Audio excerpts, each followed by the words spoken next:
hari abantu benshi batazi ko abagore cyangwa abakobwa bikinisha nanjye ntabwo nari mbizi.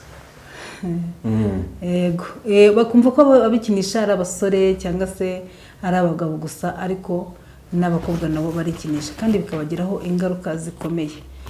Rero ibyo tubivugaho kugira ngo wowe ubwawe ubikora, wigeze ubikora cyangwa se ubikora ubu ngubu, tukubwire ko ari ibintu bibi bikomeye bishobora kukwangiza ku rwego udashobora kubaka urwo rwego ngo bishoboke, kubera ko iyo bikoze kenshi cyane ukikinisha cyane, ukabona umugore nta bushake agira cyangwa se nta kwiyumvamo, ukibaza se ni ukubera iki utanyiyumvamo, ni ukubera iki wumva udashaka ko dukora imibonano, nyamara nta bimurimo nyine byararangiye. Ubushake bw'imibonano y'umugore n'umugabo ntabwo afite, ahubwo afite ubushake bwo kugenda akajya kwikinisha. Ibyo rero ni bibi, birangiza ku rwego rukomeye kugeza ubwo nyine kabura we n'uwo babikorana akavuga ati reka nifashe muri ubwo buryo, yumva ari ibintu biri aho byo kwisayidira cyangwa se yirinda gukora imibonano mpuzabitsina, akabikora yumva ko nta ngaruka, akabikora yumva ko ntacyo bitwaye, ariko bikazagira ubwo bimwokama. Iyo byamaze kumwokama kuko zishobora kubageraho bo nabo ushobora kubafasha nk'uko ufasha abagabo.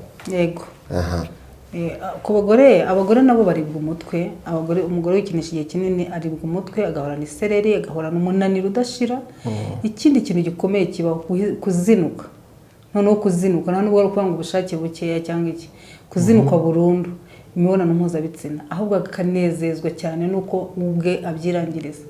Umuti urahari ku bantu bafite ibyo bibazo, kuba warabigize utazi ko aricyo cyabiteye, ugatangira kwitwaza ko wenda bakuroze cyangwa se ari ibindi cyangwa se wenda ari stress. Oya, dufite umuti ugufasha uko byaba byaragenze kose, cyaba cyarabiteye cyose, tuguha umuti bikagenda neza kandi ukamera neza.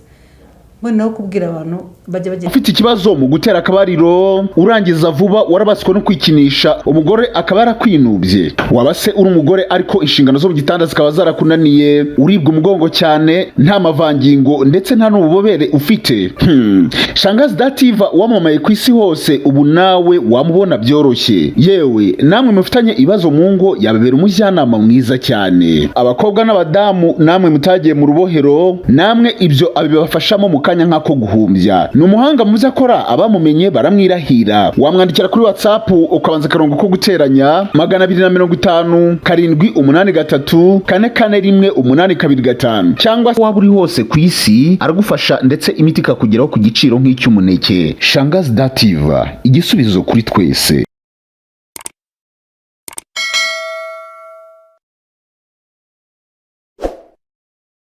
Bakunzi ba Masenge TV, reka mbasuze kandi mbifurize amahoro y'Imana, mbifurize umugisha w'Imana, mbifurize ishyano hirwe mu byo mukora byose. Tuvuga ngo Imana ibahire kandi Imana ihire imirimo y'amaboko yanyu. Finakuriraho muherere mu bice bitandukanye, amajyaruguru, amajyepfo, iburasirazuba n'uburengera bwaryo. Mwese reka twizere ko muri amahoro, ariko kandi mudukurikiye utameze neza, reka nkubwire yuko uri buze kumera neza. Kino kiganiro nukirangiza utameze neza, uze kwitunyandikira comment cyangwa se umpamagara ngo tubabwiye ko mera neza ariko sinameze neza, ndakubwira icyabuze ndacyo mbite ngufasha mu izina rya Yesu nyoboye n'umwuka w'Imana. Yes, ngize umugisha rero ndi kumwe na Masenge, niwe tugiye kubana muri kano kanya. Ni Shangazi Masenge, byose ni ikigo ko twitwa Masenge Life Center cyangwa se Masenge TV.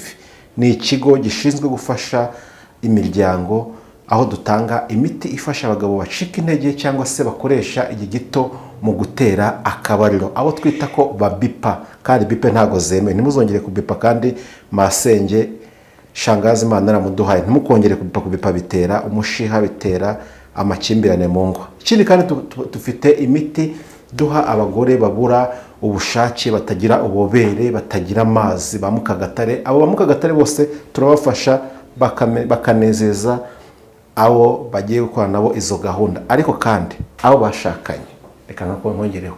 Ikindi hano dufite urubohero, aho dufasha abakobwa n'abagore bataciye imyeyo, batageze amahirwe yo guca imyeyo, tukabacira imyeyo ubundi bakajya mu rugo, gahunda ari munanga ibintu bimeze neza, nta kwirwa bamwe bagira ikibazo ngo iki amakimbirane tukarwanya mu izina rya Yesu. Ndi kumwe na Shangazi rero, niwe tugiye kubana muri kino kiganiro. Reka manze muhe ikaze, tuguha ikaze Shangazi. Murakoze cyane. uri amahoro nabonaga uri kugenda umwenyura. Numvaga uri mu kugenda bane ibintu byo gusetsa gusa. Ntabyicaga mbese. Oya ntabwo babyicaga, bavugaga neza pe. Yego turaho turashima Imana, Imana iraturinze. Yego. Tuguhe ikaze mu kiganiro cyacu cy'uyu munsi. Reka tugusore nk'uko bisanzwe umanze usuhuze inshuti, abavandimwe, umuryango wa Masenge TV bose basuhuze muri rusange. Turabasohoje inshuti zanjye, ababyeyi, bagabo, basore, bakobwa, turabashoje tubaha ikaze muri iki kiganiro kandi tubabwira ngo Imana ikomeze ibahe umugisha, ikomeze kubagura, ikomeze kubagira neza, ikomeze kubaha umugisha mu ngo zanyu. Ndabizi murankunda kandi nanjye ndabakunda cyane. Munkurikira muri benshi, mugenda mu binyereka, mumpamagara, munyandikira, muza kundeba, munshimira. Ibyo byose ni ibintu binkora ku mutima kandi nkumva nshimye Imana, nkumva ngize ibyishimo, nkumva ngize courage y'umurimo nkora. Rero Imana ibahe umugisha bari mu bihugu bitandukanye, abajya basaba ko mbohereza imiti nkayiboherereza, abajya batega indege bakaza nkabafasha, bakagenda bagashima, bakanyohereza abandi bantu. Mwese ndabashuhuje kandi mbahaye ikaze muri iki kiganiro. Nta bindi rero nyine tuba tuje muri bya bindi byacu by'umuryango kandi ndabizi ko turi bugubwe neza. Yego.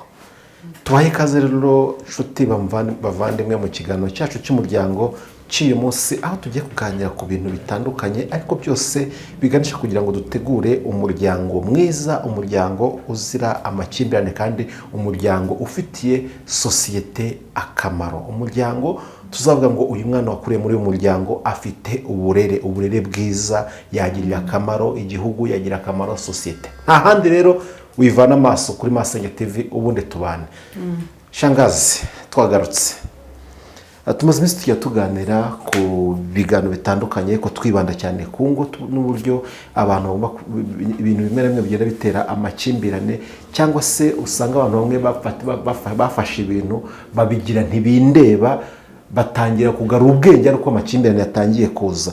Ariko kandi tushima Imana mu biganiro byo tuganiriza byose agiye twereka yuko nubwo byameze gutyo ariko nta rirarenga yuko bishoboka baganye Masenge TV, baganye Shangazi akabafasha kugira ngo bongere babane mu buzima bwiza. Uyu munsi uduhishiye ikinoneho. Murakoze cyane. Nk'uko nabibabwiye n'ubundi tugaruka ku muryango, ntabwo tujya kure cyangwa se ngo dutandukire tuvuge ku bindi, twibanda ku muryango, twibanda mu ngo zacu kuko niho hari umurimo ukomeye ndetse cyane. Nibyo rero twibandamo, niyo mpamvu usanga bigenda binagaruka, wenda ushobora kuba utabyumvishe bwa mbere ariko nyine tugomba guhora tubivugaho kugira ngo utazagira icyo witwaza cyangwa wireguza uvuga ngo ntabwo wigeze ubimenya. Niyo mpamvu rero tubigarukaho kenshi, tugatanga inama, tugahugura, twigisha ababyumvishe bwa mbere bakumva nyine bari baracikanywe, ababyumvishe kenshi bagashyira mu bikorwa. Hari igihe umva ibintu ukabyirengagiza ariko uko ugenda uhora ubyumva buri munsi bikazageraho kumva ko ari ngombwa kugira ngo nawe ukemure ibitameze neza. Niyo mpamvu rero duhora kuri kamera kenshi, duhora tubibabwira, tubibutsa kugira ngo hatazagira ikintu na kimwe gishobora gusenya urugo rwawe. Hanyuma rero ntabwo turi butinde, tugiye kuvuga ku kintu n'ubwo wenda tutacyumvishe bwa mbere cyangwa se wenda ari ubwa mbere simbizi, biterwa n'uko nyine wenda udakunda gukurikira social media, ariko uko byagenda kose ntekereza ko ubizi cyangwa se warigeze ubyumvaho.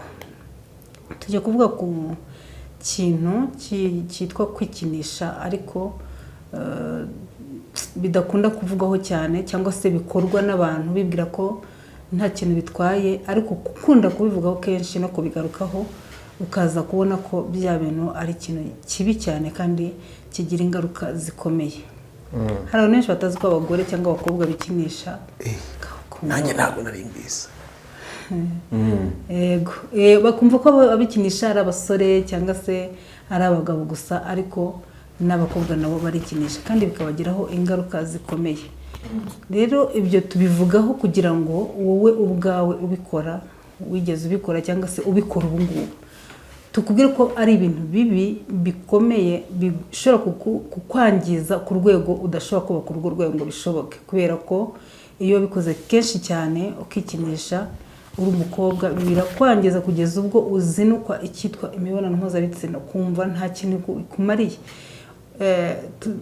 Ntekereza kuvuga kuri iki natekereje kuba ku bagore bikinisha kandi babana n'abagabo, akaba afite umugabo nta kibazo afite amukemura byose, ariko kubera ko nyine yabaswe na yangeso yo kwikinisha. Mbere y'uko urenga aho ngaho utarakomeza cyane ngo ugere kure cyane uko turumva ikiganiro kibuze kuryoha cyane, ese ubundi kwikinisha umuntu yikinisha habaye iki?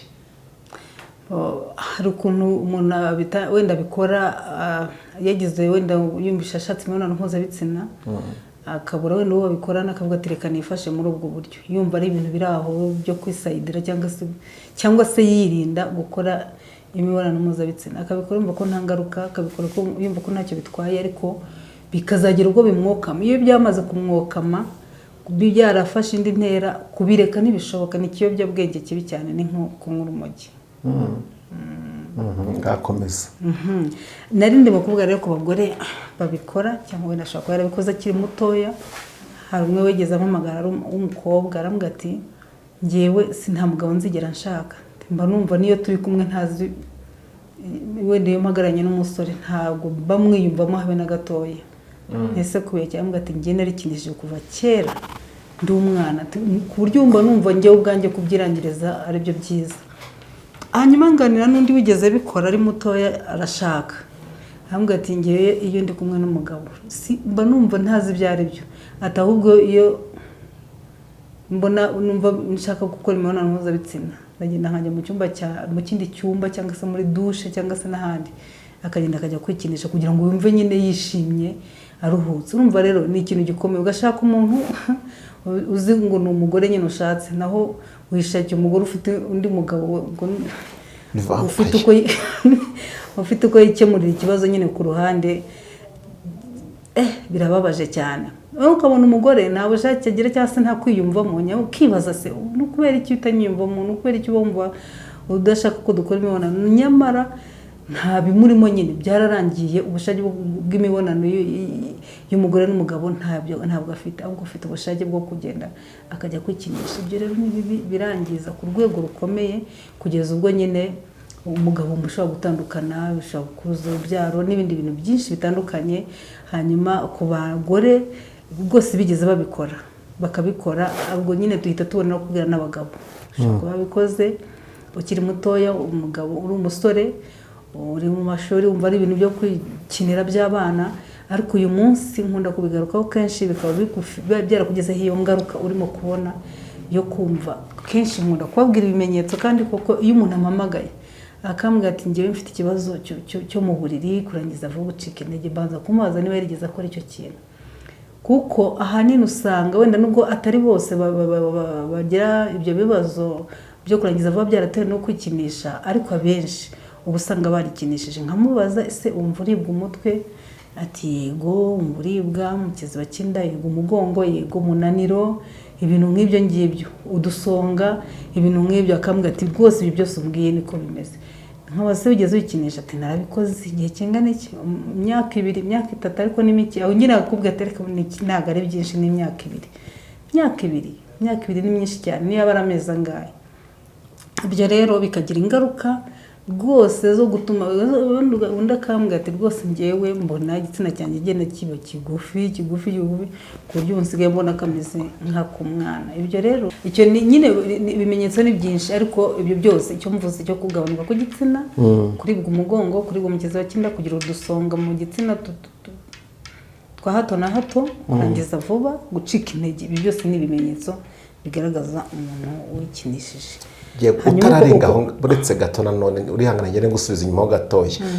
Tujya tureba ibiganiro genda utambutsa bitandukanye, aho tubwira ko uvuga yuko ufite umuti ujya uha abantu bafite izo ngaruka zo kwikinisha, ariko cyane cyane ukibanda ku bagabo. N'ubwa mbere tubwiye ku bagore uyu munsi, ukibanda ku bagabo ukavuga ati mugabo nimba uzi ko wikinishije ukaba uri mu ngaruka zo kwikinisha, uraza tuguhe umuti wongera usubire witwa umugabo ugira icyubahiro mu rugo rwawe.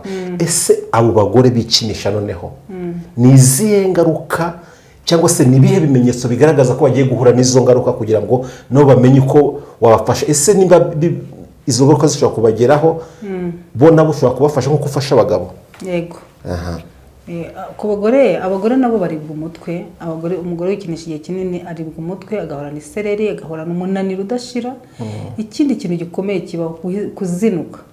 Noneho kuzinuka nta nubwo ari ukuvuga ngo ubushake bukeya cyangwa iki, kuzinuka burundu imibonano mpuzabitsina, ahubwo akanezezwa cyane nuko ubwe abyirangiriza.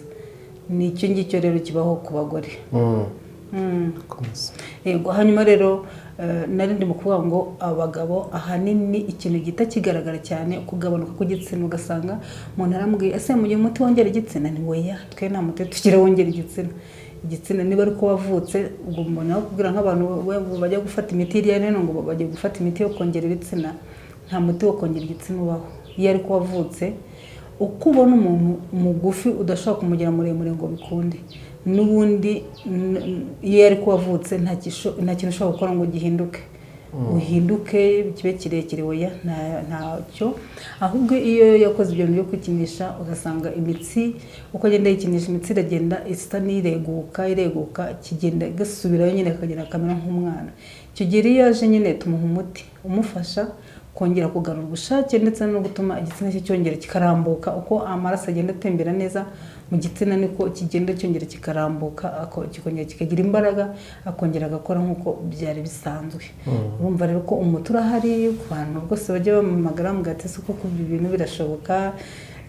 Bandi batari bazi ko wenda byatewe n'izo ngaruka zo kwikinisha, turabafasha. Ariko iyo yaje kibikora nyine tumushishikariza kubireka, tukanamuha n'umuti kuko ari nawe uhayije ubundi yari yarabikoze igihe kinini, byaranze no kurangira, byaranze nyine ko kubireka byaranze. Tumuha umuti aragenda arawukoresha, yari afite ibibazo byo kurangiza vuba, hanyuma afite n'ikibazo cyo kuba nyine byaranze, umva yaragerageje ibishoboka byose kugira ngo abireke biranga. Agenda afata umuti, mugira inama, ariko yaramubwira ati ndagushimira no byararangiye singibikora kandi gahunda imeze neza. Rero umuti urahari ku bantu bafite ibyo bibazo. Ushobora kuba warabigize utazi ko aricyo cyabiteye, ugatangira kwitwaza ko wenda bakuroze cyangwa se ari ibindi cyangwa se wenda ari stress. Oya, dufite umuti ugufasha uko byaba byaragenze kose, cyaba cyarabiteye cyose, tuguha umuti bikagenda neza kandi ukamera neza.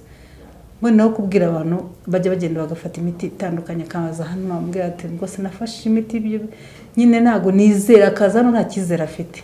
Mbabwira ngo ntago twebwe tubeshya, cyangwa ndi buhamya murabona mugenda mubwumva. Abantu benshi bagaruka baza gushima bavuga ati warakoze, umuti wawe rwose urakora. Rero ntago ndi hano kubabeshya, ntabwo ndi hano kugira ngo namamaze, kuko ibyanjye byo birivugira, nta kibazo na gito mfite. Turahari rero ngo tubafashe bagabo bafite ibyo bibazo. Ushobora kuba ukikinisha, ufite umugore ukajya kubirangiriza muri dushe cyangwa se mu kindi cyumba, umugore akagushaka akakubura, akajya ngo ni uburwayi buri cyangwa se akajya ngo ni ukumwanga, nyamara ari ikibazo cy'uko wagize izo ngaruka zo kwikinisha. Utera intambwe rero ukaza, niba utabishoboye, umugore urimo kumva iki kiganiro ufite umugabo umeze gutyo, muganirizo amaze ko atabikubwira, ntabwo yabikwemerera ko yikinishije, bakunda kwihagararaho. Ariko uramugira inama nibura mu kinyabupfura, akamubwira ati kuri shangazi nyamara yagufasha gutya na gutya.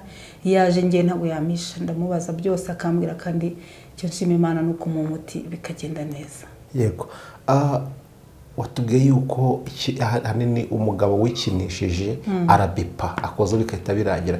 Ese umugore wikinishije we hari akantu ushize twize gukoraho, umugore wikinishije hari ibintu bavuga ngo rawundi. Hari umugore uvuga ngo murangiza akarawundi ka mbere agatavuga ati ngenda bizinutswe birarangiye. Ese nabyo ni ingaruka z'uko umuntu aba yarikinishije cyangwa? Nabyo ni ingaruka, ariko ku bagore ho biba bibi cyane, kuko nako kambere arigiye kanga aba yumva ntabyo ashaka. Wenda yagerageza ngo nagakoze akumva nyine ntazi ibyarimo ibyari byo. Ntazi ibyari byo cyangwa se akagira ngo karanarangiye, noneho agahita asimbuka akavuga ati baya ntongere kunkoraho, kubera ko nta bushake bafite habe namba muri we, habe namba. Ntabwo nukuvuga ngo we aba ameze nk'igiti kiri hariye, kubikora no kurangiza umuhango kugira ngo wenda afashe uwo bari kumwe. Ariko ubundi iyo ashatse kwishimisha neza ku buryo bwe asanzwe akoresha aragenda akajya kwikinisha kuko biba byaramaze kumwangiza ubwonko. Rero akuvuga ngo wenda ngo kamwe ngo agahita bizinuka, ntabwo bibaho. Nyine niyo yagakora akaba ariko kurangiza umuhango gusa, ariko ubundi nta bushake bafite abe na buke. Aba yarazinutswe umugabo nyine abimva atamushaka. Tujya tubona abantu babaye imbata z'ibiyobyabwenge cyane cyane na nk'itabi cyangwa se urumogi, ugasanga babaye koronike zabyo, kugira ngo bavure bigasaba yuko ahanini babajyana kure yabyo. Ese uwo muntu wagizweho n'ingaruka zo kwikinisha bikajya ku rwego rw'aho bitangiye kugaragarira, utubwiye kubaha umuti, uwo muti biba byize bakibana n'uburyo bwatuma bagumya kwikinisha? Ese umuti ubaha ubazinura kwikinisha cyangwa ufata icyemezo? Uwo muti mbaha iyo ufashe nkurikizaho inama, ndamukurikirana cyane ku buryo bushoboka, ku buryo mba muganiriza, mwereka ibibi byabyo, mufasha, muganiriza, kandi uwo muti nawe uko agenda awukoresha nawe, kubera ko ababona ibyo yari yarabuze arimo kugenda bibona, ahita yigirira icyizere akavuga ati bya bintu nibyo byari byaranyangije, agahita afata umwanzuro. Ariko byose abifashwamo no kumugira inama kandi no kumwigisha inzira yo gusenga, kuko buriya iyo biriya ni abadayimoni babi cyane, buriya ni umwuka mubi uzerera kandi mubi, kugira ngo uzawikore biba bikomeye. Ibyo rero byose ndabikora, nkamugira inama, nkamuha umuti kandi nkamwigisha gusenga. Yego. Muri make iyo utanga inama utanga n'izo gusenga? Yego cyane, ni ukuri. Kugira ngo izi ngo wazuba kudasenga birumva bishoboka. Ubushize twari twagiye tugana ku kintu cyitwa abantu bamwe babana, ugasanga umwe yazinutswe undi, ariko numva niyo yaba impamvu yo kugira ngo umuntu azinuke uko bashakanye. Ni impamvu nyine ubwo nari ngiye kubivugaho, ni impamvu imwe ishobora gutuma umuntu azina uko bashakanye. Iyo ni imwe. Hari umuntu ushobora kumva iki kiganiro akavuga ati ese umuntu utarikinishije we ko bimubaho, ko njye ntikinishije ko byimbaho?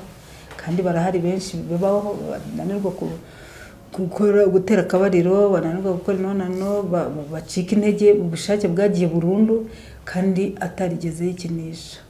Rero kwikinisha ntabwo ari byo byonyine bituma igikorwa kitagenda neza, ahubwo biterwa hari izindi mpamvu zishobora kubitera. Iyo uganiriye n'umuntu ubasha kumenya icyabiteye, kuko mu biganiro tuganira hari ibyo mubaza nkamenya icyabiteye, harimo kwa kutiyumvanamo bashakanye bigatuma bizinuka burundu, hari ukuba kure cyane y'uwo mubana ukamara igihe kinini cyane mutari kumwe, umubiri ugenda ubyibagirwa uragera ukazinukwa. Ibyo byose ni ibiganiro umuntu amuha, akagenda amugira inama y'uburyo agomba kwitwara. Hari kuba stress, afite stress cyane, afite akazi katuma ataruhuka, atagira gute, nta mwanya agira wo kuruhuka. Ibyo byose iyo umuhaye umuti mugira inama uburyo agomba kubyitwaramo. Shaka se ngo dufashe n'aka kuri kino kibazo umuntu umwe yibajije, we iyo ari mu mibonano mpuzabitsina kugira ngo arangize, uri kutwumva neza, kugira ngo arangize ni uko akurura nyirambegeti runaka bajyaga babikora, kugira ngo birangize akamukura akafata nk'aho ari we bari kuryamana muri ako kanya. Kino giterwa n'iki kivurwa guke gute? Ibyo nyine nibyo twahoze tuvuga mu bindi biganiro by'uko utiyumvamo muri kumwe, kuko ubaye umwiyumvamo ntabwo wagiye gukurura nyirambegeti uwo nguwo uvuga. Urumva, kandi nyirambegeti uwo nguwo ashobora kuba nyine hari ibihe byiza yamuhaye bituma nyine ibyo uvuga nanjye mpura nabyo kenshi cyane. Ibyo twiza kuba mu kiganiro cy'ubushize, umuntu aravuga ati ngewe iyo ndi ku mugore wanjye mba numva nta kintu ndimo kumva, mba numva nta bushake, mba numva, ariko iyo ngeze hanze umuntu akavuga ati ngewe ngera ku mugore umunota umwe, iminota 2 cyangwa se ntibinakunde, ariko nagera ku wundi minota 30, minota 20, nose biterwa n'iki wa wundi amwiyumvamo cyane.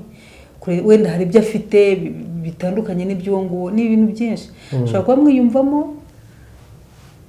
Ikindi ashobora kuba uwo bari kumwe hari ibyo atujuje, hari ibitagenda neza, bigatuma nyine bituma akurura nyirambegeti hariya hakurya kugira ngo abone uko igikorwa kigenda neza. Uyu munsi nihe nama uragira imiryango ifite icyo kibazo? Hari imiryango ifite ikibazo, njye nkaba nzi ko iki kibazo ngifite, madamu wanjye nawe akaba azi ko gifite, ko muri twe kugira ngo umwe atoboke abwire mugenzi we bajye kwivuza ugasanga ni ikibazo. Nihe nama uragira iyo miryango kugira ngo nayo irebe ko yakongera ikabana neza kandi biyumvanamo? Ubundi icya mbere ni ukuganira, iyo abantu babona bataganira niho hahandi uzasanga umwe akora ibye nyine n'undi agakora ibye. Wowe ubwawe ubigiyeho n'ubwo wundi uvuga ngo ntabwo baba babizi. Umugore aba azi ko umugabo adashoboye igikorwa, umugabo aba azi ko umugore atameze neza, nyine hari ibyo atujuje. Ibyo rero uretse kwijijisha nk'uko twabivuze bushize no kwirengagiza, uko byagenda kose muba mubizi. Niba abandi baba usanga nyine batavugana, bataganira kuri icyo kintu, ukavuga se ibintu turabiganiraho gute, ugasanga amasoni n'iki byose. Ese ni gute uwo mubana ushobora kumugirira isoni zo kuganira kuri ibyo? Kuki mubikora, kubigana no kubikora nyine ikigoye ni iki? Hari ikibazo kiba ahanini ndeba nkabona wenda bashobora no kwa kubivugishaho kuri Nyirambegeti na Mbegeti igihe babana, Nyirambegeti yabona Nyirambegeti hari ibyo atujuje, yashaka kubivuga Nyirambegeti agahita azamuka ati tuwayibonye hehe unshinya umurindaye. Ugasanga kubera ko azi ko Nyirambegeti ateye gutyo, ugasanga rimwe na rimwe nicyo kiteye guca za nzira. Ni kwa kutizerana nyine, ni kwa kutizerana, cya kizerane gikeya. Akavuga ati ni ukuvuga ngo iyo amuganire kubera ko aramuzi, azi uko ateye, avuga ati nimba imubwira nta kindi ari wita ati nimubwiye ko umugore wenda mubwiye ati wagiye guca imyeyo, kuko wagiye shangaza akagufasha akagucira imyeyo, nimba imubwira avuga ko nabibonye, ko ntari narabimubwiye kare kose, ko ntari tubyaranye kabiri utarabimbwira, kuki ushaka kumbwira ku mwanya wa gatatu? Tubyaranye zingana gutya, kutabimbwiye ngo njyeyo, kutigeze umbwira ko nta mavangingo ufite. Ibyo byose bikuye ubwo ugasanga urwikiye kuri aho tugufite abandi bagore. None icyo kintu cyose yamubwira ahubwo jya aho wabikuye. Nyine ntahita yumva ko ari ikibazo, ahubwo ahita amwohereza aho yabikuye. Kandi wenda umugabo nta naho yagiye, ashobora kuba yarabibonye gutyo mu biganiro, ashobora kuba yaraganiriye n'abandi bagabo bagenzi be bakamwungura ubwenge, yaza yabigukoza rero ugasanga induru ziravutse. Ufite aho wabikuye.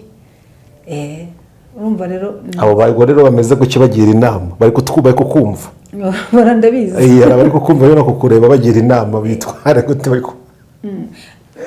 abo bagore rero bameze gutya. Ni ukuri pe, urugo rwubakwa no kuganira. Iyo mutaganira, ikindi kandi niyo mubana mugomba kwizera uko byagenda kose, mukizerana mukaganira. Shinja umugabo wawe ko afite aho yagiye gukora ibintu, kuki ataganira n'abandi ngo abimenye, kuki aho abimenyeye wowe akabikubwira, ubundi se ko abikubwiye iyo kwihorera ubundi akajya guca inyuma ntagire icyo akubwira. Ariko se niba abikubwiye wahaye agaciro icyo kintu akubwiye, kuki uhita wumva ko ajya kuguca inyuma, aguciye inyuma? Ntabwo rero kuguca inyuma. Umugabo nta ngeso usanga umuziho, kuganiriza kuri icyo gikorwa nta gikuba kiba gicitse. Abagore benshi bahita bumva nyine ibintu nk'ibyo sinshaka kubivugaho. Hari n'uvuga ati hari umugabo wigeze abwira umugabo ati wagiye wumva ibiganiro bya shangaza akamwoherereza amanike, kareka ibi bintu ntabwo mbashaka kubyumva, ibishitani n'ibintu by'ibishitani se mbashaka kubyumva n'iki. Avuga ati nk'umugore nk'uwo wamugenza ute koko? Urumva rero abagore urumva ni amakosa akomeye cyane, ariko bisubireho. Ni ukuri bisubireho. Umugabo niwe wakuganirije, afashe yambere akakuganiriza, ni amahirwe kuko hari ababaca inyuma ntagire n'icyo akubwira. Avuga ati ubundi niba atarigeze abikora ni akazi ke, bwa bwenge buke bw'ibyo biramureba, akakwihora akajya ajya kubishakaho abona nyine bashobora kumufasha. Nibyo ngibyo. Kandi no ku bagore nabo mujye muganiza abagabo banyu. Niba umugabo afite ikibazo cyo gucika intege, afite ikibazo wenda atizaniye, kuko abenshi ntabwo baba barabyizaniye, ashobora kuba atarikinishije n'iki byose, cyangwa se guca inyuma nko kubitekereza, ugasanga yifitiye icyo kibazo. Munganirize, umugire inama. Ko nshimira cyane abagore bajya bafata iya mbere, ko naramumagara ati mfite umugabo umeze gutya na gutya, nkabamubaza se mwabiganiriye? Twabiganiriyeho. Ukabona mushakiye umuti, aramuvuje rwose, umugabo arakize kandi bigenze neza. Icya mbere ni ukubiganiraho mwembi ku mpande zombi. Ufite ikibazo kikagaragara kandi n'ubundi kiba kigaragara, mukagishyira hasi mukagishakira igisubizo rero kirahari. Ni ubufasha tubaha. Niba ari ibyo bitameze neza byo mu ruhero, tukakugira neza, tukakugira umugore muzima. Niba umugabo we warabuze ijambo mu rugo kubera iyo gahunda, tukaguha umuti, urugo rwawe rukamera neza, rugasugira, rugasagamba. Yego, reka tugushimire. Murakoze.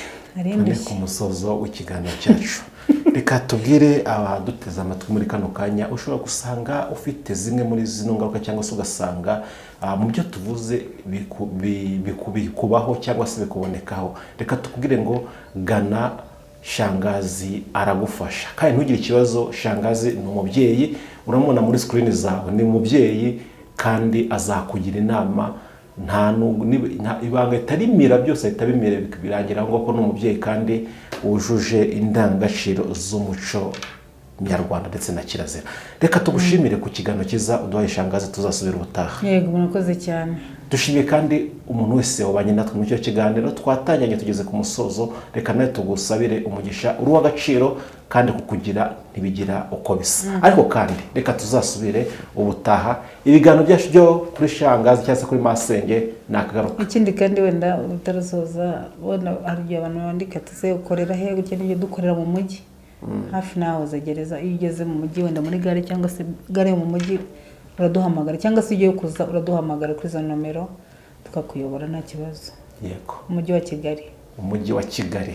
Umujyi wa Kigali. Ariko nawe uri muri Amerika, uri mu Burayi, uri mu kindi gihugu kitari u Rwanda, ntugire ikibazo. Byaroroshye, isi yabaye umudugudu, tubikugezaho kandi ku buryo bworoshye kandi kakugereraho igihe. N'abari mu ntara udafite umwanya, udafite igihe, turokohereza cyane rwose. Kandi abantu benshi nubwo buryo barimo no gukoresha kubera igihe cyabaye gitoya, twibagezaho kandi bikabageraho nta kibazo. Yego, reka tugushimire. Murakoze. Tuzasubira ubutaha. Yego, wakoze cyane.